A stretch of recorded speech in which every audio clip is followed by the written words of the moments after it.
Arthur's Perfect Christmas by Mark Brown. Are you ready? Here we go.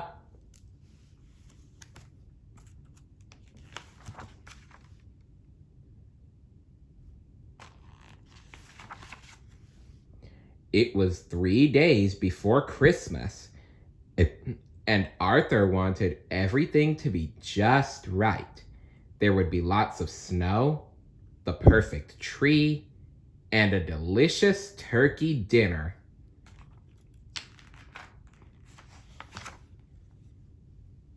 DW could only think about all the presents she wanted.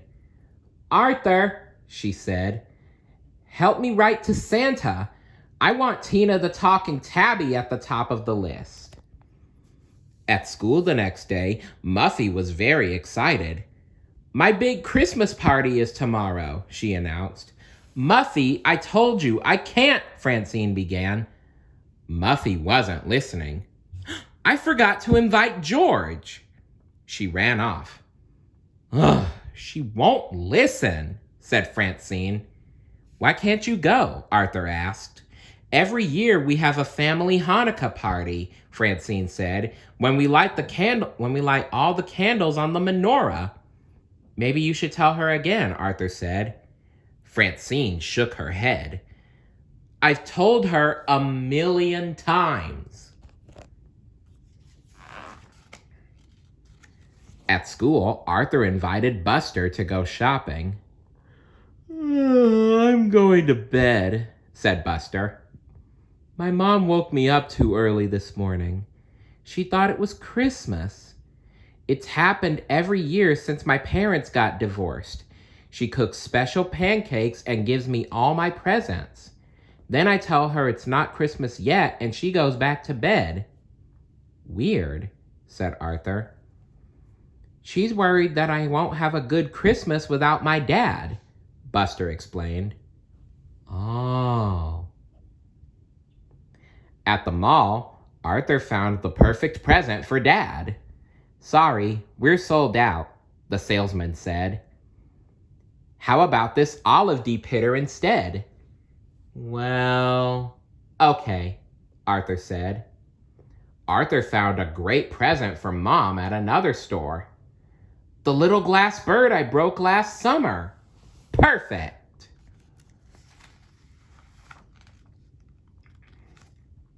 At home, Dad was reading cookbooks.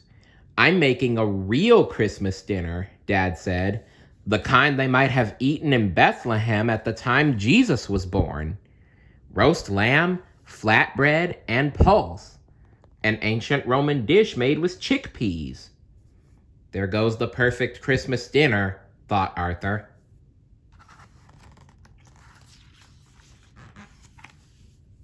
The next day at Muffy's party, everyone was having fun, except Arthur. "How can it be a perfect Christmas without snow?" said Arthur.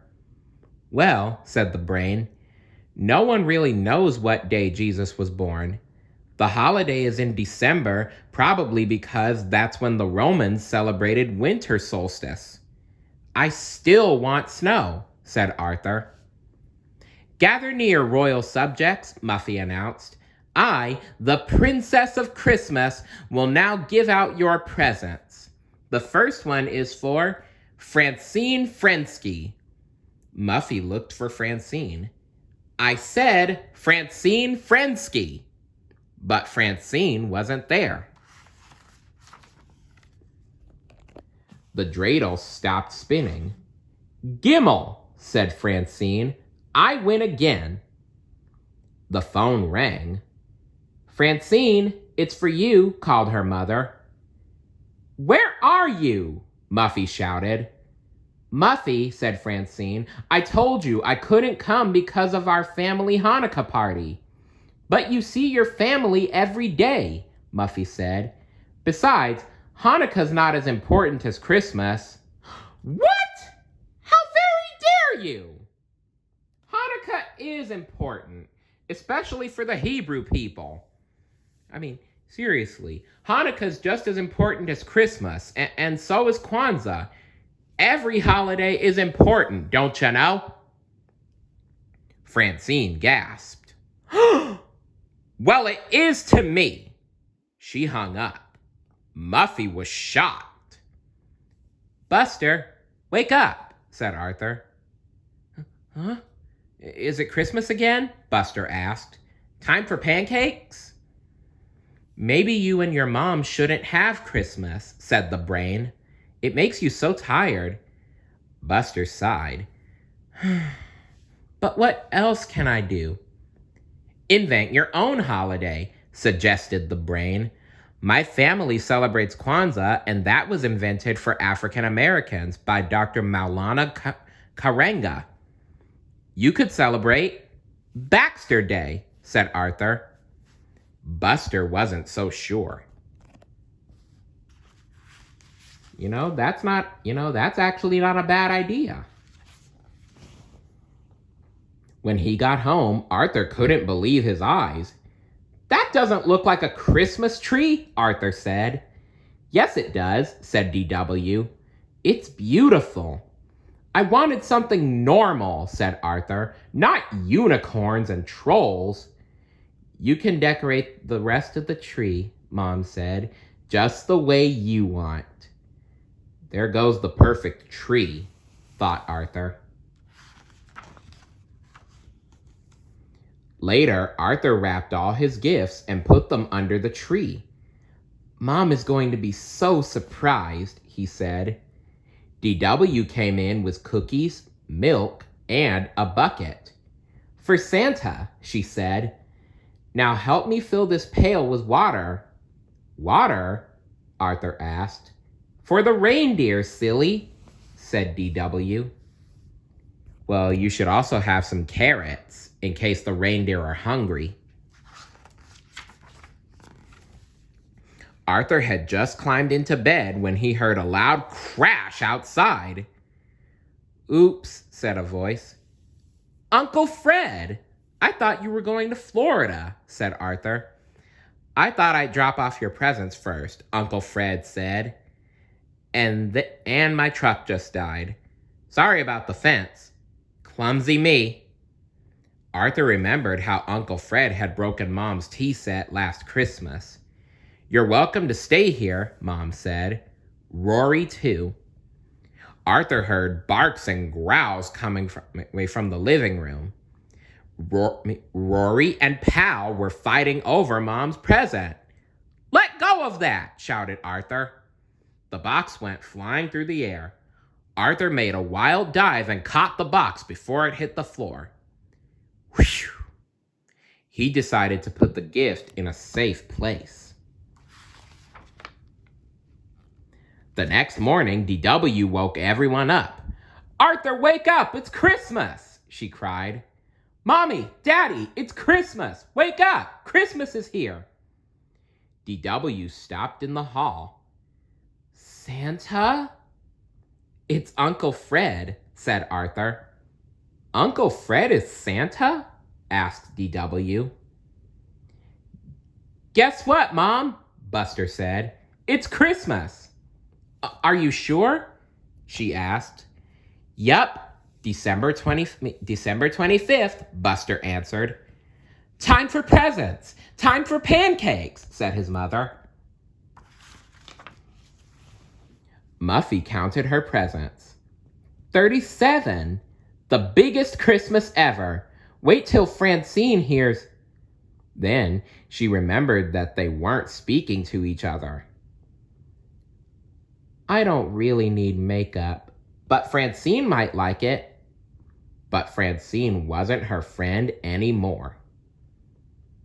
Muffy looked around the room at her new games, puzzles, dolls, train set, and miniature submarine. Daddy, she said, my gifts aren't fun if I can't share them with Francine. Her father thought for a moment. Let's go for a drive, Muffin. Maybe that'll take your mind off things. Mrs. Baxter watched nervously as Buster opened his first gift. Cybercod! Exclaimed Buster. I'm sorry, We can return it, said his mother.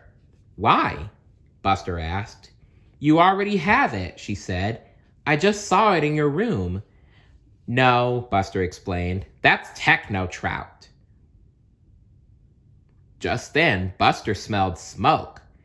The pancakes! They dashed into the kitchen. They're burnt, said Buster's mother. I'm sorry. It's okay, Mom, said Buster. I like them kind of brown, black. Let's open presents, said DW.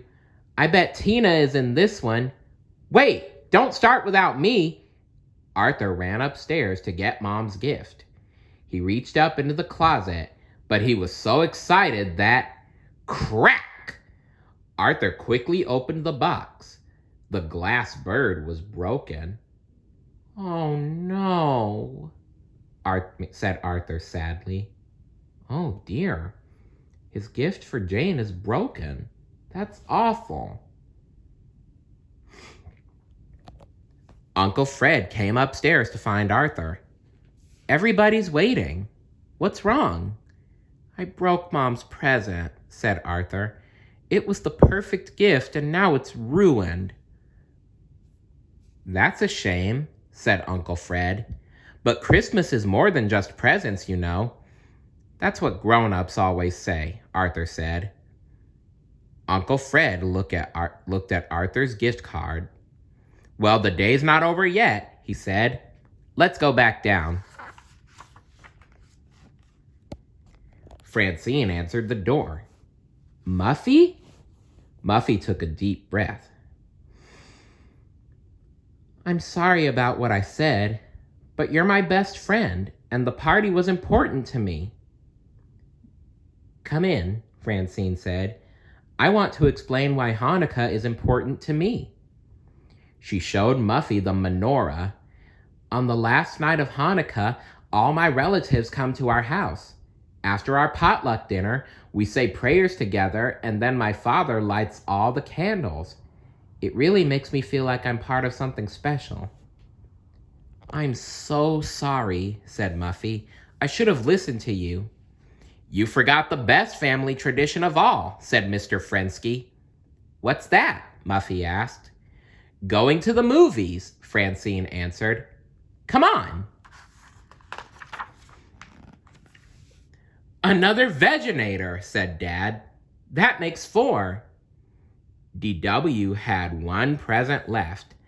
I know what this is. She tore off the wrapping paper with one swipe. It has to be... She ripped the box open. A duck? DW looked confused. Not just any duck, Mom said. A duck that says 4,000 words. Can it say meow? Asked DW. Well, no, Mom said. Are you upset? No, said DW. But I wanted Tina the talking tabby! Oh, Santa, how could you? This is the worst Christmas ever!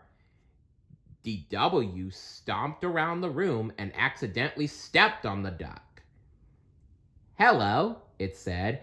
I'm Quackers, the talking duck. DW picked up the duck and squeezed it. I love you, it said. Do you love me? Hey, said DW. You're kind of cute. She squeezed it again. Quack-a-doodle-doo, said Quackers. DW giggled.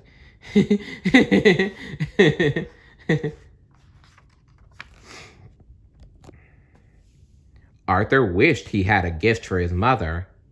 Mom, he began, I have to tell you something. Wait, said Uncle Fred. There's one more present. The card says, to Mom, love, Arthur. It does? Arthur said. Oh, Arthur, thank you, said Mom. It's the tea set that Fred broke last Christmas.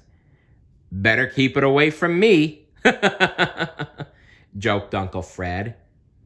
Arthur didn't know what to say. At the Pancake Palace, Buster's mother checked her list. Everything's planned, she said. After this, it's penguins on ice. Mom, Buster began. Then we'll rush home so I can start the roast and make the pudding. Mom. Then we'll watch the TV special. Then we'll... Mom! Mrs. Baxter looked up. Yes, dear? Buster took a deep breath.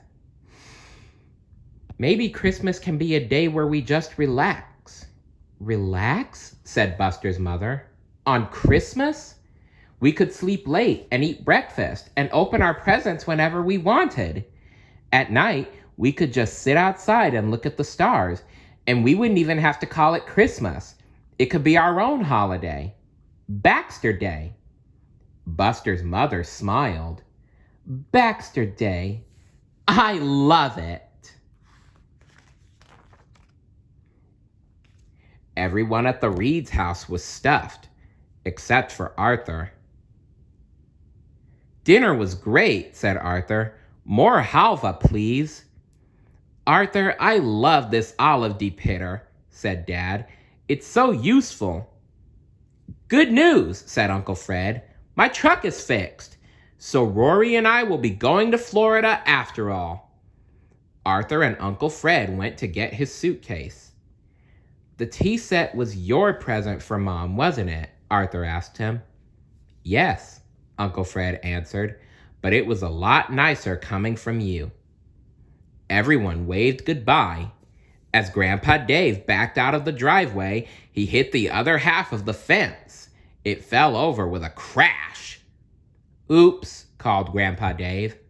Sorry. Mom sighed. Like father, like son.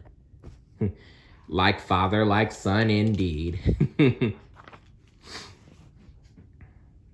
Later, when Arthur went outside, he was amazed.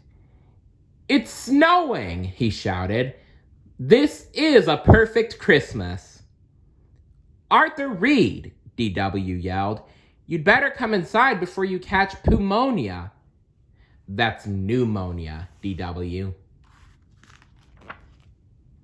Do you still like Santa? Arthur asked. He didn't give you what you wanted. Of course, said D.W. He knew I'd like Quackers better than Tina. She hugged Quackers. Quickie, quacky, doodle doo. You love me and I love you. He can say 4,000 words and I want you to hear all of them, said D.W. Oh no, Arthur groaned. Oh my goodness. The end. What's your idea of a perfect Christmas? Let me know in the comments below. And remember, not everything has to go your way. Sometimes different things have to happen along the way. See you later. Bye.